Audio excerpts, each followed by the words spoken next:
it doesn't take much to support a podcast that you like. And it's a good way to stay off drugs, You just go to patreon.com/evacstation. For only $1 a month, you can get access to exclusive shows, early releases, and you can even request future films for future episodes. Look at me. Now look at you. Now look back at me. That lizard on your shoulder isn't real. Of course not. It isn't Jub Jub. What's real is you going to patreon.com/evacstation right now. I hope to see you there.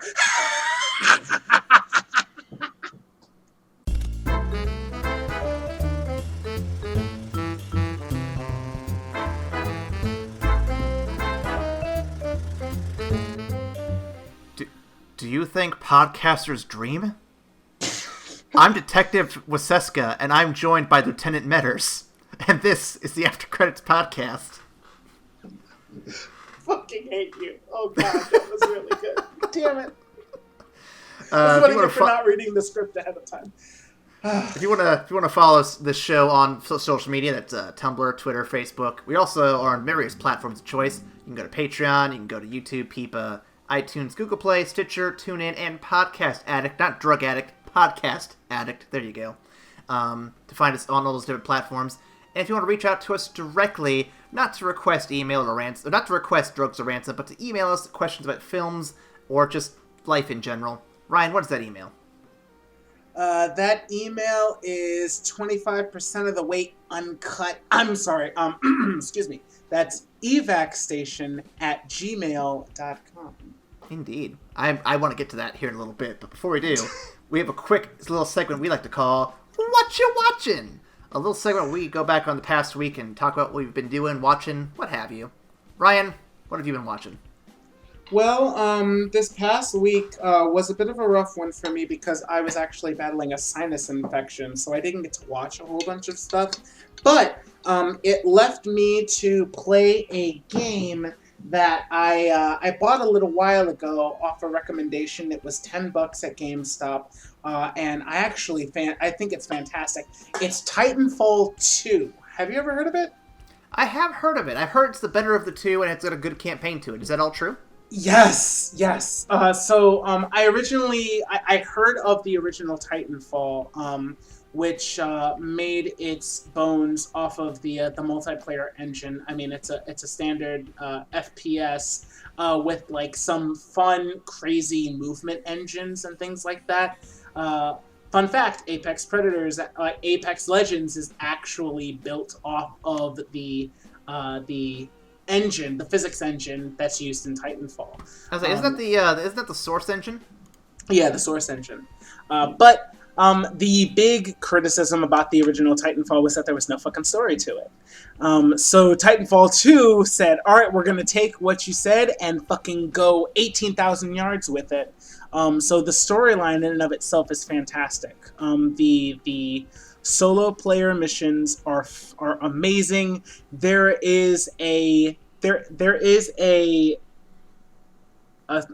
series of stages where you get to play with time control, and it's not like Sands of Time control where like, oh, you see these people and they're about to kill you, and so you use a charge and you rewind time. No, fuck all that. That's plebeian.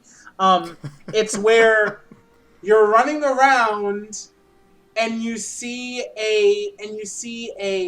an obstacle that you can't get past. Like you're in the ruins of this abandoned science research station, and there's just like fire and everything, and you can't get past it, and you hit a button and you go back to the time when it was all new, and you cross the bridge. And then you switch back to go back to your own timeline. And you can do that at the drop of a dime. While also fighting people and, like, shooting them. And it's goofy. And then you jump into a big-ass mech and you fight other mechs for the fuck of it. It's really, really good. I highly recommend it.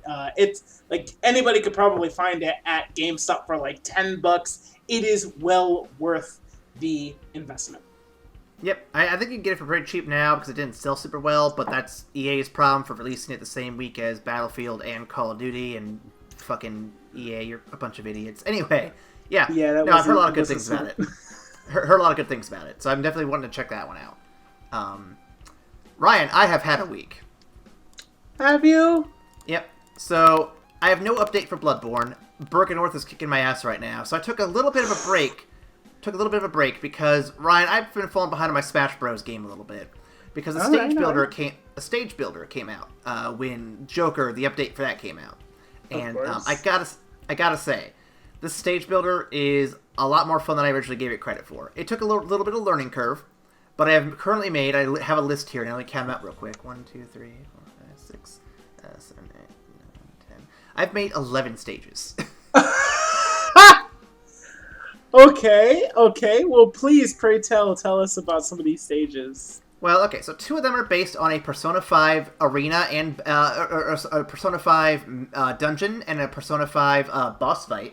It's the first boss in the first castle you fight or go through, and the design's very simplistic. Obviously, I can't do the fine details like the background painting or anything, but the idea is very simple. Just a couple platforms, flat stage. For the boss fight, I actually tried to make a semblance of the boss in the background of the stage, and then have him attack the stage with like a giant fork of some kind, and it actually is something you can jump on and interact with. It's kind of cool. I wish it did damage when it hit the ground, though. I wish it did damage, but I can only do so much. I did another stage inspired by Dark Souls. I have another one in the works. But the one I did. So you remember Dark Souls 1? The first major boss you fight is the gargoyle rooftop fight. I would argue the first major fight you fight is the Taurus demon. Well, I mean the first one to get a bill, I should say. That's fair. Yep. I guess you could do Quelaag first if you really want to, speedrun the game, but I mean, for the rest of us, it was the gargoyle fight. And so I thought, let's make a rooftop fight, have some winds going on, have a few different platforms. I couldn't really incorporate the gargoyles into it much because there's like a limit to the stage you can do, and trying to animate like things is really weird and difficult. But no, I got something like a gargoyle in the background. It looks kind of cool. It's a cheap looking stage. I want to update it a bit, but one stage I've been working on that I've updated a lot is something I've called Zelda's Sacred Realm, or just Sacred Realm, I guess. So it's inspired by a mod from the Smash Bros. Brawl game I showed you a while back, where it like added stages and characters and shit. So it's basically like Battlefield, but 3 different Battlefield maps in one map. And they each have like a different like theme from Zelda's like goddesses involved. It looks pretty cool. I think it turned out really good. I played it with some buddies the other week, and I've updated it since to be a little bit better. Because I realized that of the 3 different Battlefield sections, the top one had like the high ground advantage, where if you're good with projectiles, you can fuck up anyone on the bottom. So I added some platforms, gave them some distance, made it a little harder for that platform to be like an over-the-top advantage. Oh my god, you are going all in on this shit. Oh, absolutely. I'm not even done yet. So I've made, after those, I made some Sonic-themed stages, because I thought about what stages I wanted to make. And I thought, Sonic stages actually do really well for Smash Bros. Because they're already platforming stages. You just pick the parts that best represent that map or that stage or whatever, and then just turn it into a smaller arena kind of thing. So I've made Lava Reef Zone, which is just a few platforms floating on lava, with a couple platforms in the air to jump on for like more straight-up fights. There's Eggman Land, which is just a couple of metal beams you fight across with a giant Eggman statue in the background, which I thought was kind of cool. I made something that looks like Chemical Plant Zone, which is a great map from Sonic the Hedgehog 2. It needs work, but the fightable part of the stage is really good. The background, it needs some cleaning up. It's a really hard map to piece together because of how the stage works, how the stage builder works. It's weird. I have also made Mushroom Hill Zone from Sonic & Knuckles, which is really good. I even updated... So there was a design I saw online that's already been made, but I kind of copied it and then updated it a little bit, because in the map of the game, or from the game, the mushrooms you can bounce off of, so I added springs to the mushrooms, so now there's a bit more functionality to it. And then I have started Pumpkin Hill from Sonic Adventure 2 and Casino Night Zone from one of the old Sonic games. There's like a bunch of different casino levels. It could be any of them, honestly. Oh my god, Pumpkin Hill, please! The only bad part about Pumpkin Hill is the theme song's not there. If that was there, that stage would be fucking the best one. It'd be the best one. Oh my god, like, it just comes back to me like damn near clear as day. I ain't gonna let it get to me. I can feel it in my feet. God damn! Oh, now I need to hear Pumpkin Hill. Damn it, Aaron. Okay, no. I'm gonna cue that up so I can listen to it as soon as we're done fucking doing this podcast. You've taken my heart, Ryan. I'm not the only one here who's obsessed with stupid Sonic bullshit. Fuck, dude, Pumpkin Hill was the shits. It really was. When we see each other over the summer and then over again for the wedding, I'll have to show you this shit, man. It's been a lot of fun putting this together. Yes. All right. It'll be good because I haven't played my Switch like anywhere near enough. So yeah. And here's the thing too. I have a list, Ryan. I have so many more stages I want to make. It's not even close to done. But I digress, though, because we are now at 11 minutes. Let's jump into this movie. If you want to download these stages, please send me a message. I'll try to make codes available on Twitter so you can download them. I do believe you have to have Nintendo. That would be some fun ass listener interaction. That would be some fun ass listener interaction. It would be. And if you've made a good stage, go ahead and send that on our social media platform. I'd love to check them out, and I'd even showcase them on the show at some point if I liked them enough. I actually downloaded some that people have made based off old Smash Bros. Stages, like from 64 that weren't in the new game, that actually played really well. So, yeah. Hit me up, guys. Do it, guys. Do it. But, on to the film of the week. The Rage in the Cage continues with 2009's Bad Lieutenant, Port of Call, New Orleans. Also, the longest title we have done so far. Directed by Werner Herzog, and written by William M. Finkelstein. I like doing it either way. The film has grossed a total of $10,589,000 worldwide, with a limited release, just to keep in mind, which is about half of what it cost. Eesh. Shit, whoops! Our cast includes Denzel Whitaker, Fairuza Balk, Exhibit, Val Kilmer, Eva Mendes, and one drugged-up Nicolas Cage.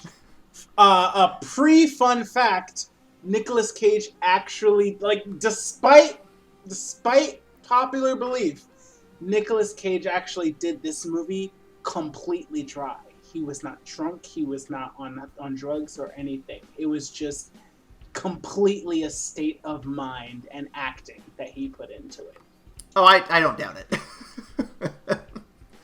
I mean, I doubted it until I heard it come out of his mouth. I was like, you bullshitting. Come on now. But no, apparently he did.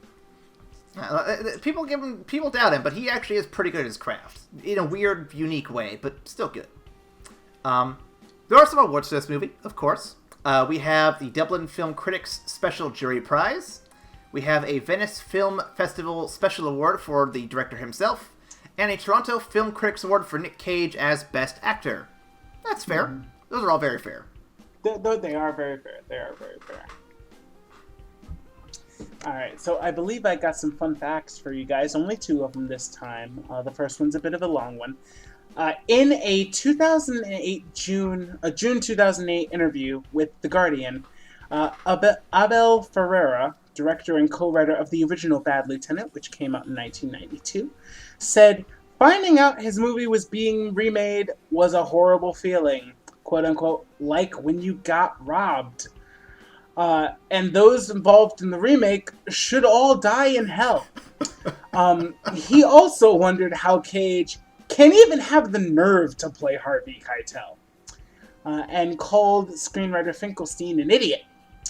Herzog responded that he had never seen the original and had never heard of Ferrara, therefore does not consider this movie a remake. Producers seem to have added Bad Lieutenant to the title in order to get a better marketing. Whether a remake, reimagining, or follow-up, or none of the aforementioned, both movies are clearly connected by basic premise and plot. And now I really, really, really want to see the Harvey Keitel one, because I'm very curious that's the too. dude. Very curious. Harvey Keitel is the fucking guy, man. I want to check that out. Last but not least, Nicolas Cage claims that he was, like I mentioned before, never under the influence of anything throughout the filming. In contrast to Leaving Las Vegas, 1995, which we just recorded, Cagliostro! In which he genuinely got drunk to play an alcoholic. In this, he actually snorted baby powder for the cocaine scenes, along with a various type of saccharin, like it was pretty much like sweetener, in order to do it. He actually detailed an instance where he would carry around a small vial, and as a part of a psych-up process to kind of get a scene, he would snort something, and everybody was kind of getting freaked out because Nicolas Cage was snorting something on set before he did his thing. And the director himself came up to him and said, what's in that vial? And of course, he's so concentrated and so in the mindset of the lieutenant that he says, it's Coke! Get off my set! Get out of New Orleans! This is my city! And they went on ahead and shot the scene. So, yeah. You know, it takes a very competent director to be able to rein in Nicolas Cage's insanity. and I think Herzog did a fantastic job doing that. I think so too, but I also think that Cage wanted to kind of challenge him in regards to of course. Like I like he had reviewed some of the director's earlier work and like reviewed the materials that they were using kind of as inspiration for it. Not the Harvey Keitel film, unfortunately, but he takes a good look at it, and he kind of wanted to press the envelope. Like, I remember him saying he wanted to do like the California version of the character. It was just kind of fucking out there and really like on the wire. And I think he did it. I think he pressed the envelope. But yeah. Shouts out to the director that was actually able to kind of harness that. So yeah. Mm-hmm. Quick initial thoughts before we jump in. So I'd heard about this upon release. So when I did my usual film critic, Movie Bob, for those who want to follow him, saying praises of the film when it came out, and it's something I've actually wanted to see for a long time. I just have never gotten around to it. And I think that this will make a great companion piece to our Drunk Cage film we just recorded a little bit ago. Because it's another one that tackles addiction, but in a very different, very Gregory House kind of way, if you know what I mean. Yeah, like, so I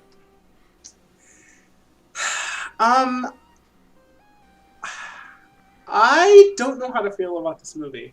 I think this one has a tighter plot and a tighter premise than Leaving Las Vegas that we did a little while ago. I think it tackles similar subject matter, but I don't think it delves as deep into it as Leaving Las Vegas.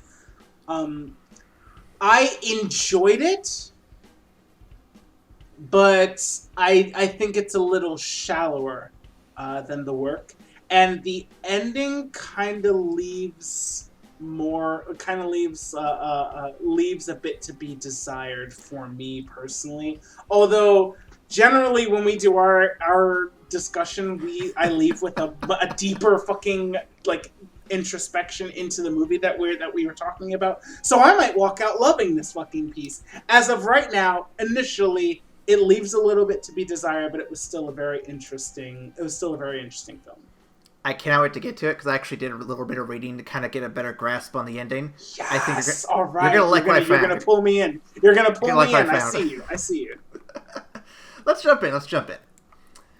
After Hurricane Katrina, Terrence does a dumb thing and severely injures his back. You know, saving convicts and flooding water. It's fine. Man. Now, I need to talk about that part. I'm sorry, keep going. Now, like the late Gregory House, he gets a Vicodin prescription, which spins into an out-of-control drug addiction where he chases new highs to ease his pain, including stealing from the property room and holding up punks at a local nightclub to take whatever drugs they have on them, and then fucking their girlfriends in front of the men. Yeah, little out of control. 6 months later, the main thrust of the plot is Terrence is promoted to lieutenant, and they have a big new case to solve. A family of 5 illegal immigrants are executed, and he has to find out who did it. Who done it? 2 witnesses they arrest are for less than legal reasons are interrogated and led them to to look for a man named Big Fate, Godshaw, who wants to use his ill-gotten gains to rebuild the waterfront of New Orleans. That's not a bad goal. Yo, dog. Not a bad goal. I heard you liked Exhibit in your random movies, so we put Exhibit in this fucking movie and named him Big Fate so that you can have more Exhibit in your Bad Lieutenant. Meanwhile, Terrence is in trouble with his bookie for some bad bets, and his girlfriend, another prostitute named Frankie, deals with a well-connected customer who tries to weasel out of paying her. Dealing with both these people in less than ideal ways leads other gangsters confronting Terrence about, money and shit. Money he gets in making a deal with Big Fate for a big pile of cash. And in his efforts to get this money from Big Fate, he gets the evidence he needs to plant and lock up Big Fate for the murder of the family that he had ordered dead. The film ends with Terrence seemingly having been gotten sober, but falling back into his habit shortly after making captain. He meets the man whose life he saved at the beginning of the film, and the two contemplate their future in an aquarium. Asking a fish dream, quite a trip indeed. I was so mad at the ending. I was so upset. Do you want to jump into that right away? Fuck yeah! No, I'm sorry. I just have to ask. So, okay. So, the beginning of the movie starts out with Hurricane Katrina just hit, which is really interesting, and they're in the police precinct. They realize, hey, there's probably a prisoner still down in the hold. Let's go see if there's one of them. And of course, there's this dude who's like fucking up to his head in water. And they start out being really assholes, him and the other cop, Val Kilmer. And they're making bets on like, okay, in an hour, the thing will be up to his nose, and I say, nah, we'll come back in the morning. The autopsy will show that nothing actually happened until 5. And I'm like, holy shit, wait, Val Kilmer's just like automatically consigned this dude to death. Like, he's just like, no, we're just gonna let him die, and just go ahead and do the thing. And then the convict starts praying. And that causes Nicolas Cage to jump into the water. And then we skip ahead where apparently in doing that, he injured his back and caused the Vicodin prescription, which inevitably leads him into the other like hardcore drugs that he uses to balance out his pain and do his thing. So for all of the movie, I was watching it like the rest of like the goings on of the movie were interesting to me, but the big thing that really kept me watching it was, what was it about this particular prisoner, or what was it about his praying that made him want to save him? I needed that question answered. And it wasn't fucking answered. It was not answered for me. So that doesn't get answered. It's really weird, because I also have to ask, why did he save him in the way he did? Like, was there no other way to get down to that first floor at all? Like, no ropes, no stairs, nothing they could use? I'm sure there was a stairs there, but he's just like, you know what? There's already water there. I'm just going to jump in. But I'm like, how the fuck did he get injured? Like, jumping into a pool of water doesn't instantly fuck up your back. How did he get injured? If the water was still shallow enough where he could hit the ground and he didn't land properly, he probably still could have hurt his back pretty bad. Uh, I'll say this much: it was not the only trouble that I have with that is the fact that the guy was like actively swimming in the water, and he's like, "Yo, like the water's gonna cover my head fucking soon. I need your help." But he was like actively swimming in his fucking cell, so it was deep enough for a person to swim in. Logistically speaking, it doesn't make a lot of sense. And I think there's other ways they could have had him injured, for sure. But I don't know. It's weird that they jump... that jump cut was weird when it goes from him jumping in the water and trying to save the guy to, oh, hey, you're at the hospital and you have a back injury. It's like, that sort of just seems kind of like really quick. Like, I wish I could have seen the injury take place. So that way I could have at least seen how it happened. It was so quick that I instantly assumed that the method in which he got injured and the reason why he jumped was going to be integral to the story. That like it was so quick that I knew we were coming back to it. I knew that was going to be a big part of the story, so we're going to come back to it. And then they never did. And I was And what's weird is there's another cut that I remember, and I actually wrote it down because it seemed weird to me.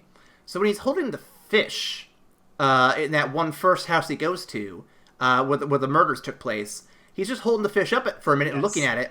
But if you're paying attention, there is a cut in that sequence, and he just continues looking at the fish after that cut. Like, it goes from one shot of him looking at it to another shot, and then just the scene just stops a little afterward. I'm like, why was there a cut here? Were they trying to signify time passing? Was it bad editing? What happened here? Really? Yeah, it was... That's very like if it was like in an action scene or if they're going to a different location, it makes perfect sense. But for just a random cut between one shot of him looking at it to another shot of him looking at it in the same position, I just didn't understand what was going on with that.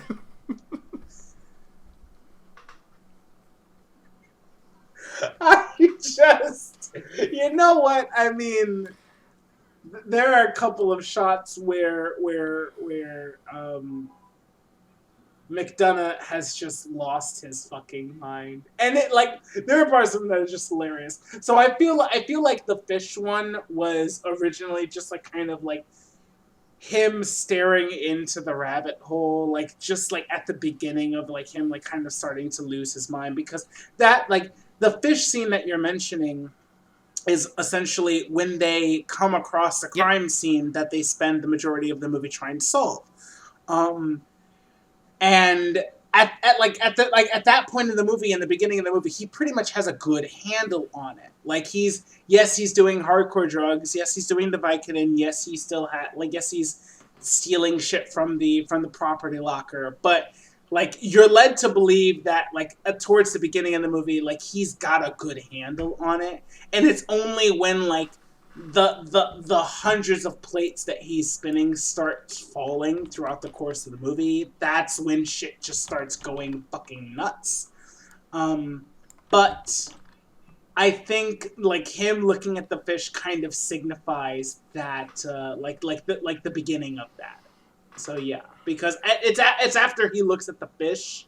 He goes back to the precinct, and then the guy's like, "Oh, hey, I can't get you any more shit from the property locker, and you're gonna have to find a new source," and da da da da da, and that's where like shit starts going downhill. So that, but yeah, I think that's kind of like him staring down the. So then maybe the cut that I'm referring to then might actually be a jump in time, because I know that, and I'm speaking from experience in terms of what I've seen in media. I have no experience with drugs, unfortunately. Well, fortunately, I don't know how you want to put that.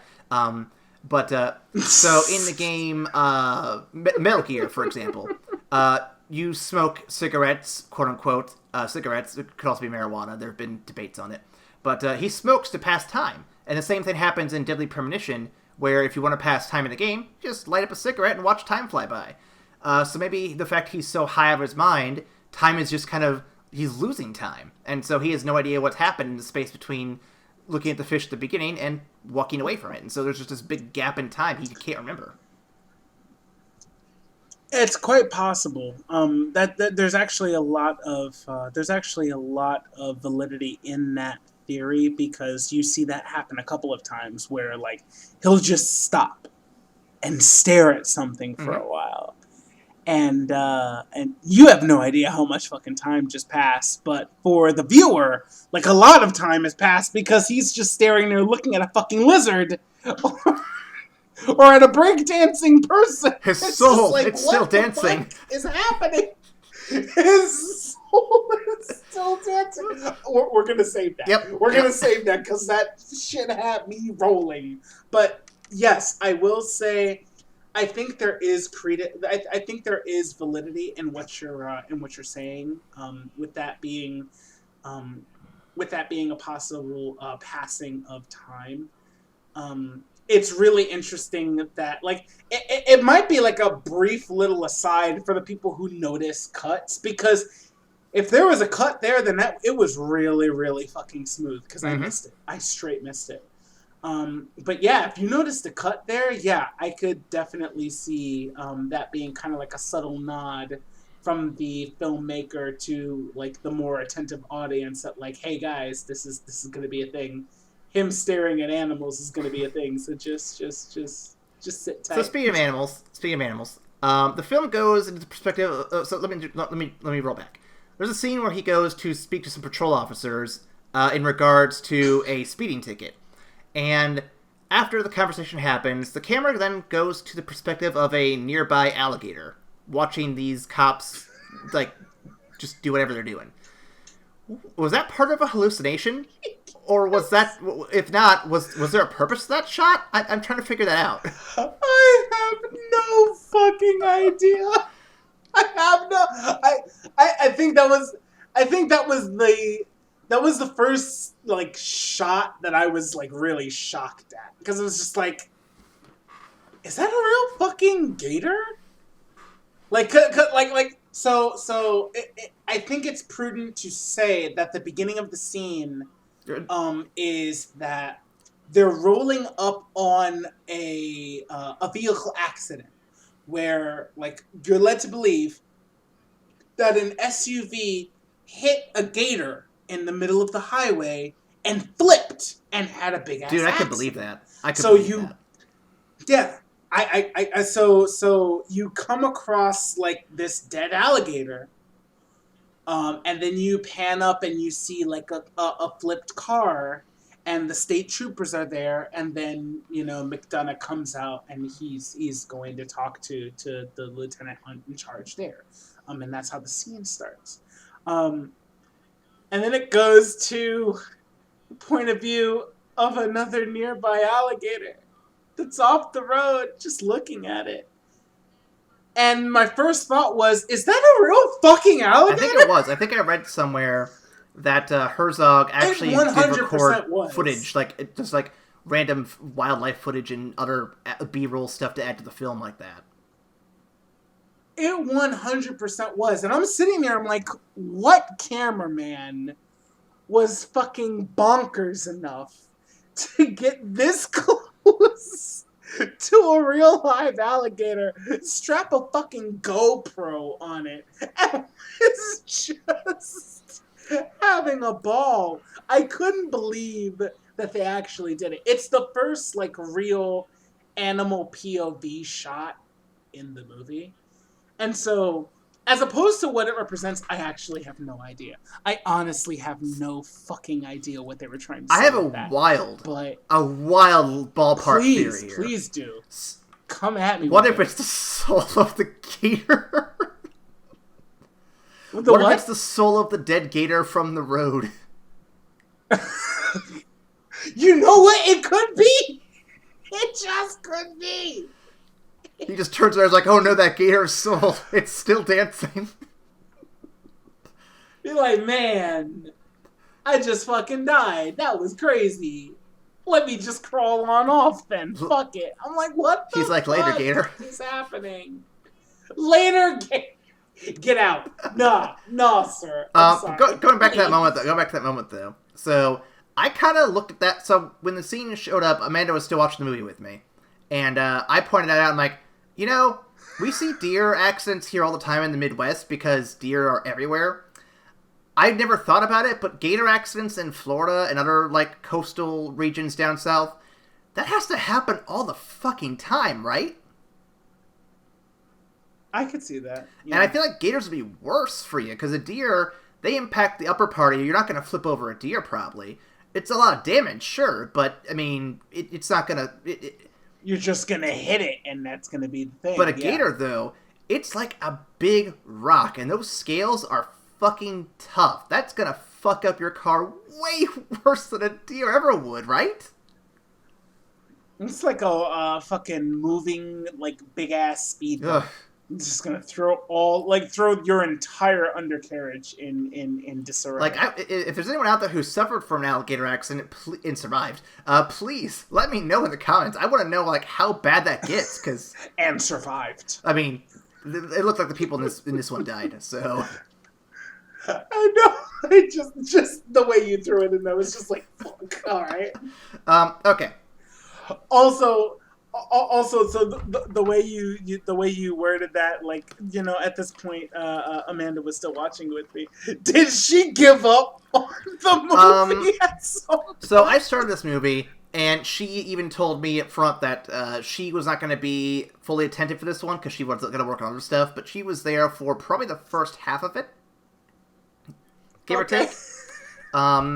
She did sit all the way through the other one, Leaving Las Vegas. I think that might have been, like, why she didn't want to sit all the way through this one. And I totally respect that. That's fair. It was rough. Yeah. Okay. So, the alligator might be hallucination. We don't know. There's no evidence to prove one way or the other. The lizards, on the other hand, those are 100% fucking hallucinations. So with that in mind... what the hell do they mean, if anything? I don't know. I still don't know. I will say, as a previous owner of one of those lizards, the first time we see them, like, they're doing a stakeout. They're looking up Exhibit's character and the people that they suspect for the execution murders. And he looks, and there are two lizards, like, there's, like, what the fuck is this iguana doing there? And they're like, what do you mean? And they're like, there's an iguana there on the table. He's like, there's no iguana. He says, what the fuck do you call that? And he hits the pair of lizards there. Only one of them is an iguana. The other, bearded dragon, right? The yellow one is a bearded dragon, which I used to be the owner of one of those, which are they're super cool. But yeah, those lizards were more than likely not the fuck there. And I don't know what they mean. I think it's just a really interesting artistic expression of, like, him losing his shit, like, slowly over the course of the movie. I'm sure there's a deeper artistic meaning. I just don't know it, honestly. I don't know. I'm trying to look up possible meanings for it, because I'm just trying to think of what lizards could represent, or what iguanas specifically could represent in in the narrative. Because I mean, it shows up again later on, and it shows up during the shootout scene in Big Fate's house, if I'm remembering right? Yeah, the dancing soul. So I'm trying to think of what that could be, and it looks like, based on what I'm seeing here, it could be a symbolism of gratitude. It could be a symbolism of patience, and I'm not seeing how that plays into this at all.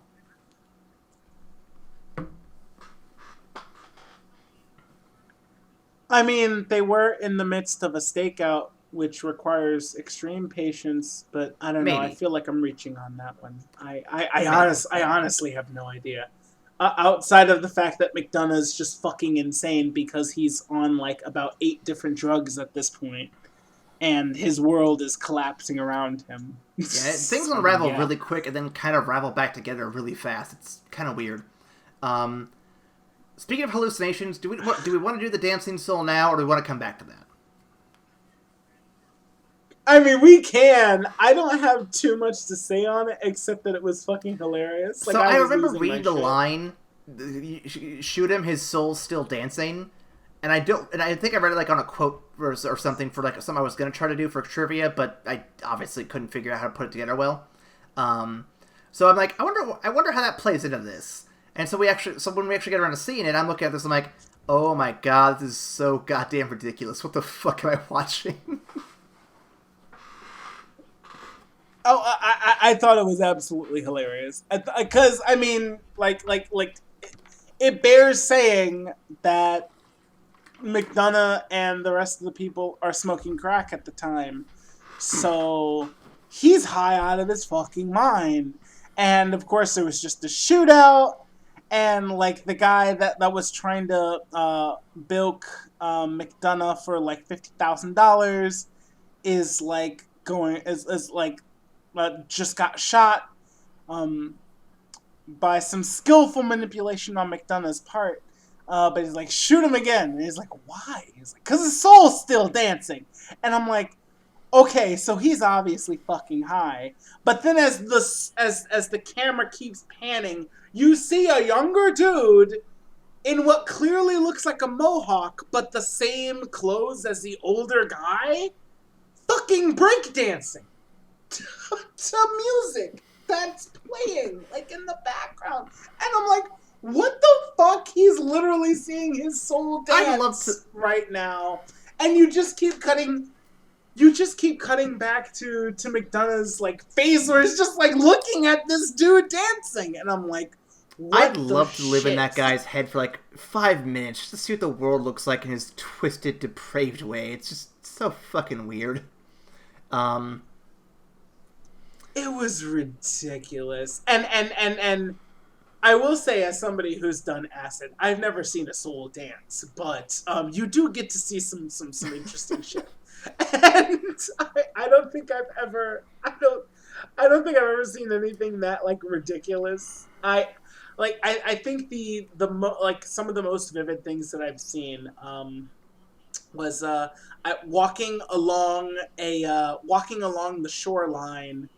And seeing, like, the skyline of Chicago, and, like, there were some buildings under construction, and there was a big yellow crane, and I could swear that a dragon had like perched upon one of the buildings. I was just like, well, I oh, remember shit! the story about 4th of July that Nicole told us about, where you thought you were casting spells or some shit. Wait, which one? Oh, well, shit, there were fireworks, man. I mean, like, I had Roman candles in my hand. You think I'm not, like, fucking magic missile up in this bit? Drugs are bad, guys. Don't do drugs. Still, drugs are bad. Don't do drugs. But, yeah, no. The shit you see is interesting. I was going to add, too, that the soul dancing line, just a quick aside before we move on, is a reference to one of Herzog's other films. I don't remember which one, but I did read it on IMDb, and I'm like, oh, that's cute. That's a cute little reference there. That's interesting. That's really interesting. All right, time for a hot button question. Hot button. Here we go. Ryan, what are your thoughts on the police in this film, and or police in general? So what do you think about the police, Ryan? Jesus Christ. Throwing you on a curveball here. Fuck. Oh, Jesus. Clearly, in this film at the very least, the police are fucking unprofessional shit. Oh, they're definitely on some unprofessional shit. Fuck me. All right. If what I say on this podcast comes back to bite me in the ass, if it sounds really bad, I'll edit it out. Thanks. In a nutshell, I think that the role of police in our society is an inherently dangerous one with a lot of risk to, like, personal well-being and what have you. That being said, the impetus to bend the law and the power behind the role in general leads people to unscrupulous means. I think that the risk inherent in the position leads a lot of people to take liberties that they shouldn't. I think there are unscrupulous people that are really, really good at their job, but they do it simply because of the power that it affords them. And that they are kind of able to do whatever the fuck they want because of the badge, as long as they show some results in regards to this idea of public safety. I don't think all cops are bad. I think there are far too many bad cops that do whatever the fuck they want and that pursue their own agendas in the name of like some self-imposed greater good. And I think that the idea of the police as a fraternity is inherently a really poisonous idea, because while you need to protect your brothers in blue that are also out there risking their lives along the line for you, there also needs to be accountability for the bad ones that are fucking up the good name of the police. I think the police are an inherently noble idea, and I think there have been far too many horrible ones without the consequence of their actions to keep up the idea of the nobility of police. I will add at to this that point. because I like what you're saying there. I will add to that I'm just extrapolating from what you're saying. So if I'm reading it wrong, please correct me. But when you say that there are too many bad police out there, I don't think you're necessarily saying it's a large percentage. I think your logic, and I think this is how I'm reading it, is that any bad cops out there is too many, in my opinion. Even if it's just like 10% of the millions of cops out there, even 10% of them is still bad. Even 5% of them being corrupted in some way is still bad. There shouldn't be any corrupt cops because their goal is to uphold the law. Their role is to uphold the law. And even doing anything less than that shouldn't be a cop. I agree with that. But that also goes to my idea of the police as a fraternity, because when good cops stick their neck out to protect bad cops, it makes all cops look bad. That's kind of the end of the discussion. If 10 cops get together to hide one bad cop, that's 10 bad cops, in my opinion. Because you should get rid of the one bad cop and let the other 9 do their fucking jobs. And maybe you'll get to some semblance of people looking at you like you're actually there to uphold the law, than as opposed to you're there to look out for your guy who's doing shady shit and nobody wants to mention it. I do want to say, so there are 2 podcasts I listen to that relate to this very heavily. One of them is the podcast known as Serial. It's actually surprisingly popular. I didn't realize how big it was until I started getting into it. Season 3 covers the criminal justice system specifically within Ohio, specifically within, I don't remember which county it is, but it's a specific county in Ohio, and the various big problems that they have with just the various court systems, the law, the minorities being oppressed and whatnot there in Ohio. And then there's another podcast to do called Small Town Dicks, which is 2 detectives working with, talking with 2 different podcasters, telling their various stories they've gone through. And in one show, you see the absolute nadir, the absolute worst of what the criminal justice system can do. Just in podcast form. I'm sure there's even worse than that, but just of what I've seen, it is some of the worst I've seen. In Serial, they talk about how one African-American gentleman traveling through the county, he doesn't even live in the county, was arrested for a false drug charge, and instead of being put into a prison cell for holding, the cops that picked him up threw him into a watershed behind their law offices or their police station, and basically kidnapped him for a total of a whole weekend. No food, no water, nothing, and they just treated him like shit. It was horrible.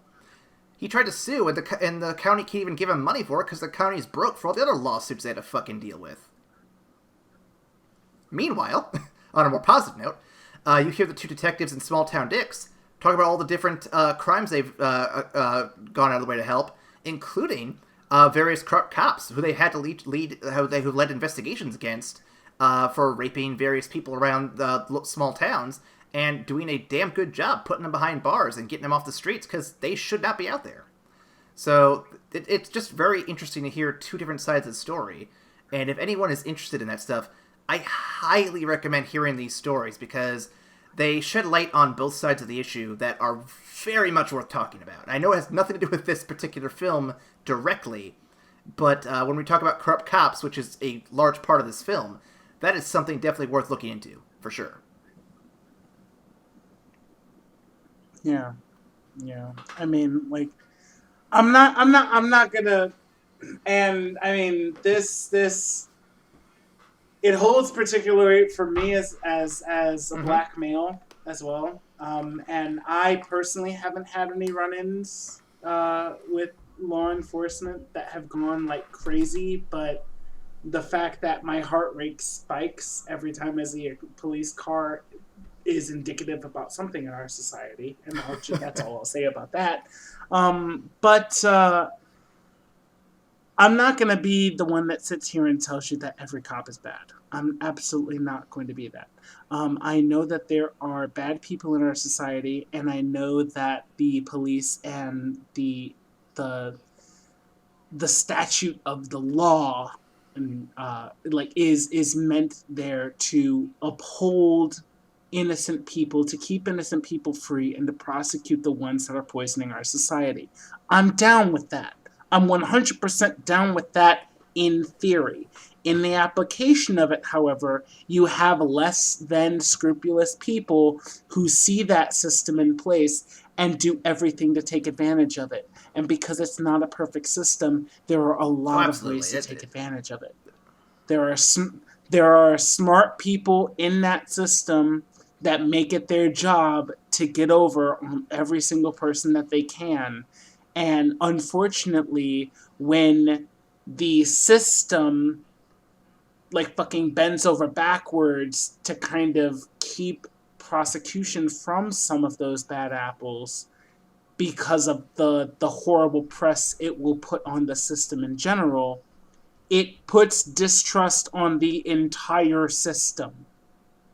And it leads to the poisoning of a system that's ideal, that's goal, is ultimately noble.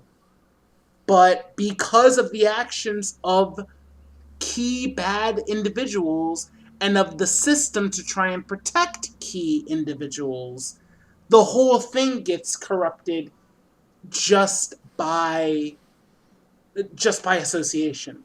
And vast overhauls are called for in order to get a semblance of public trust back in that organization. No, I agree. That's all I'm saying. I just like to pimp out those two podcasts when I can because they're definitely very stark tellings of that two-sided coin we're talking about here, and it's just a very interesting discussion to have. And I didn't mean to put you on the spot or anything. I just know that it's an issue.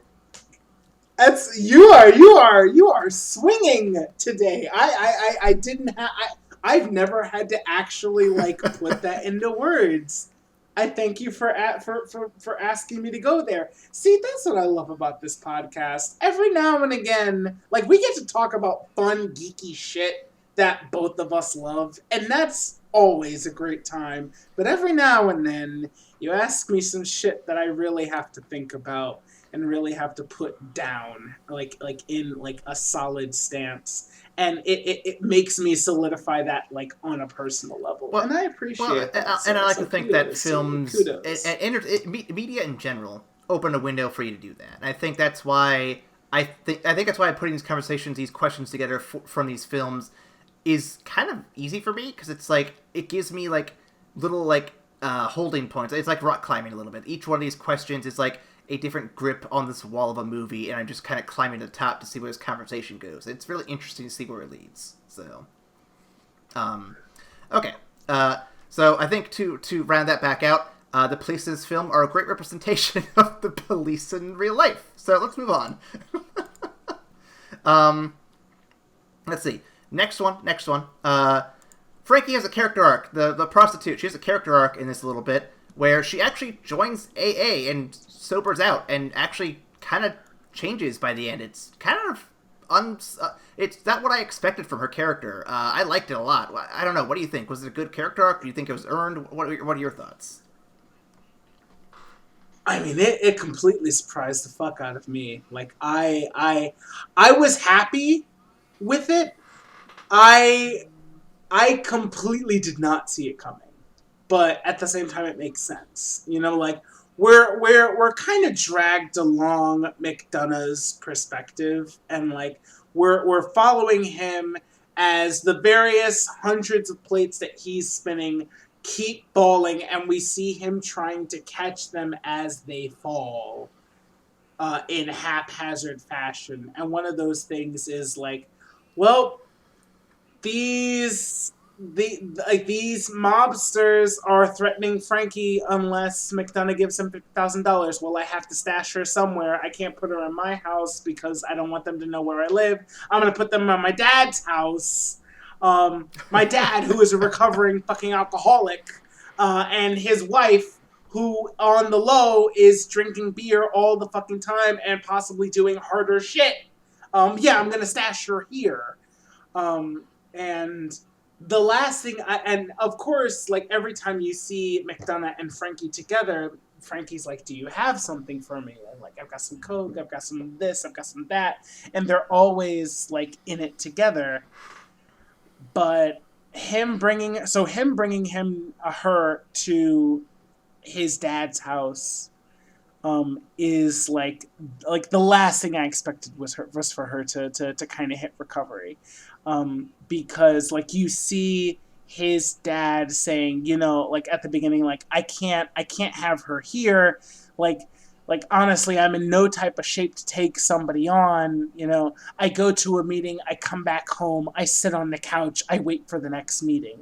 That's my life right now, because he's serious about trying to get his shit together and trying to kick this habit. He's like, I can't take somebody else on. And, you know, McDonough kind of spins him up in his web to go do whatever the fuck he wants. And the last thing I expected was for his dad to be able to actually get through to Frankie. But I think it makes sense. I think it really did her good to actually go to a meeting and see other people like her, including like McDonough's dad. And you can tell she really cares about McDonough. And like her father, who's also like her, is trying to beat this. I mean, I think in terms of earned, I think earned is a weird phrase because we don't get to spend a whole bunch of time with Frankie. But like the only bit of it that we see for her is that, you know, she's a prostitute and the prostitute's life is not easy in the slightest. And she's constantly getting high, but she's also constantly in these horrible, horrible situations. And you can absolutely believe there's a part of her that wants to give that up, that wants to go for a better life. And then she meets McDonough's dad, who is trying to get clean. And he convinces her to go to a meeting. And she ends up going to rehab. And she ends up kicking the habit. Like that's a solid arc. And the fact that you don't get to see a whole bunch of it because you're in McDonough's POV, it makes sense. And it definitely comes out of left field, but it feels good to me to see that happen in the peripheral, like a really unexpected ray of sunshine. Well, taking things in the opposite direction here. Last question. Is the ending of this movie real? Or is it really the last fevered fantasy of Terrence as he's dying from a heroin overdose?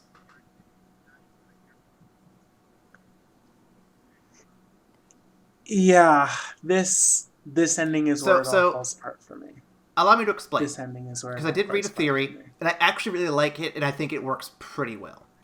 So the drugs that he takes from Big Fate The uncut, the pure, the very pure, the very potent stuff, basically.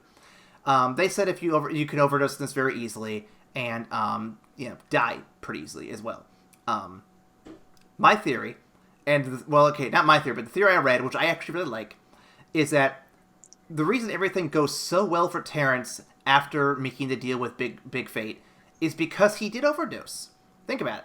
Everything that happens after that goes almost perfectly for him. He gets his money back from winning the bets. He is able to plant evidence to catch Big Fate. He sobers up. He makes rank a captain. Everything is literally going perfectly for him. In a film where everything has been unraveling like crazy up to that point. Everything. So to me, it makes sense that this would all be like in his head. It's all be a fever dream because it's just this weird, unreliable narrator, this unreliable perspective of everything. And what really clinched the deal for me is at the very end. So he meets with the man he saved from the prison, and the two of them do a little drugs, and they go to the aquarium. And the reason this worked for me is because someone pointed out that in this scene, he is literally, quote unquote, sleeping with the fishes, which is, another terminology for people being dead. And putting all that together, I'm like, no, this actually lines up pretty well. It's not like 100% clear, not 100% clean, but a lot of it lines up and it works for me. I think it actually means he is dead and he is imagining every last bit of this film.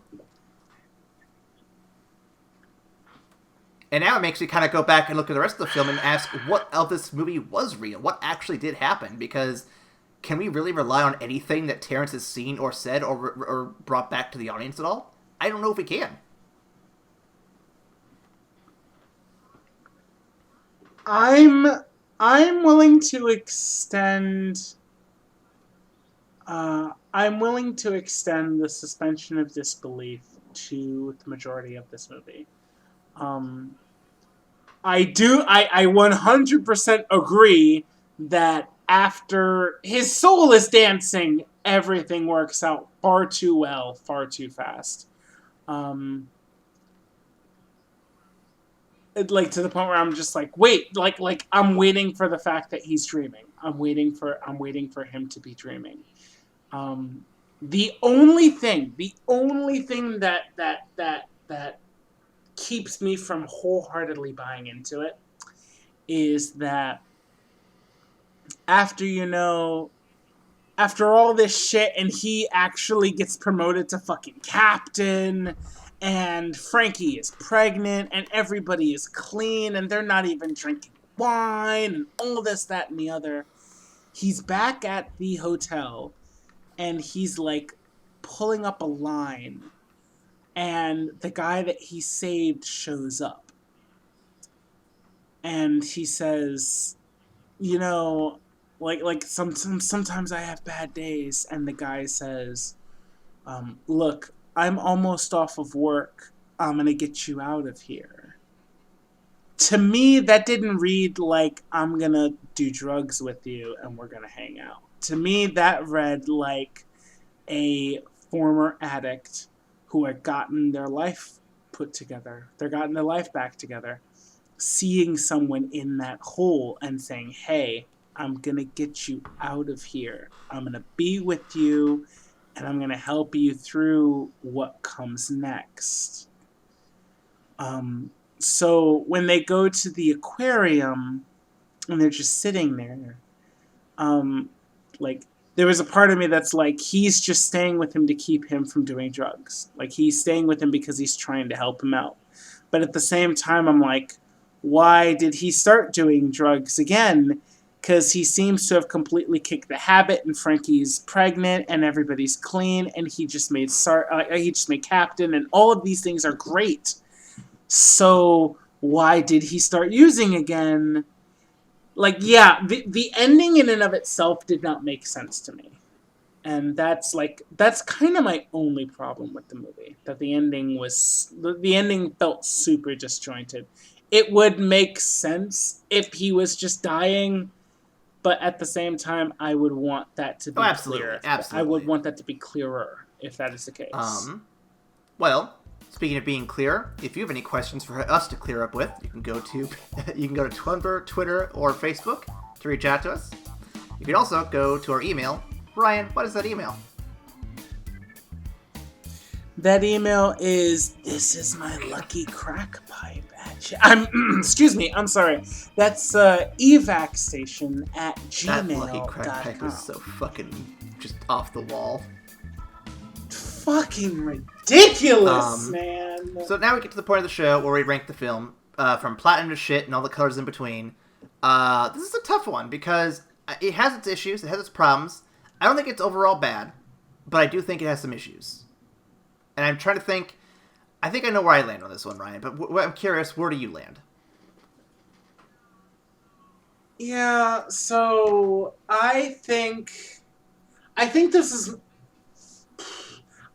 overall this was a more enjoyable Nick Cage. I think it kind of straddles the line between fun Nick Cage and serious Nick Cage.